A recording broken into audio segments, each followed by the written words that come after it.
Iba't ibang naval, aerial at land assets ng Pilipinas at Amerika ang ginamit para tamaan ang mock enemy vessel na nasa 8.5 nautical miles o 15 kilometers ang layo mula dito sa dalampasigan na Lawag City.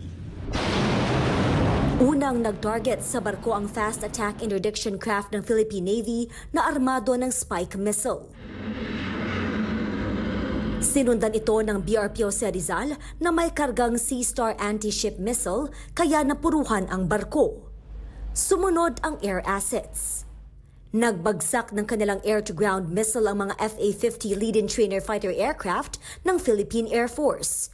Naagad sinundan ng F-16 aircraft ng Amerika na nagbagsak naman ng guided bombs sa target. Hindi rin nagpahuli ang Lockheed AC-130 aircraft ng Amerika sa pagtama sa barko. Pinakahuling nagpakawala ng kanilang artillery ang Philippine Army gamit ang kanilang Atmos 155mm howitzer.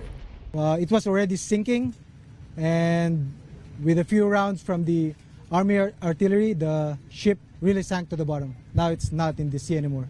Overall, the objective it was achieved. There were a few minutes of delay. We have to make sure that it's safe for everyone. 10:49 ng umaga nang tuluyang napalubog ng pinagsanib na puwersa ng dalawang bansa ang Lake Caliraya.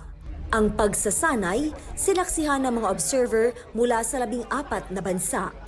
This is more on being ready with what we do it. It's our job.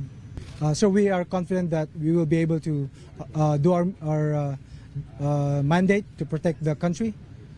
We are confident we can work well with each other. For us, it's all about partnership and working shoulder to shoulder with our Filipino counterparts. I think that's the biggest thing that we got, and just training alongside one another. Sa Biyernes, isasagawa ang closing ceremony ng balikatan.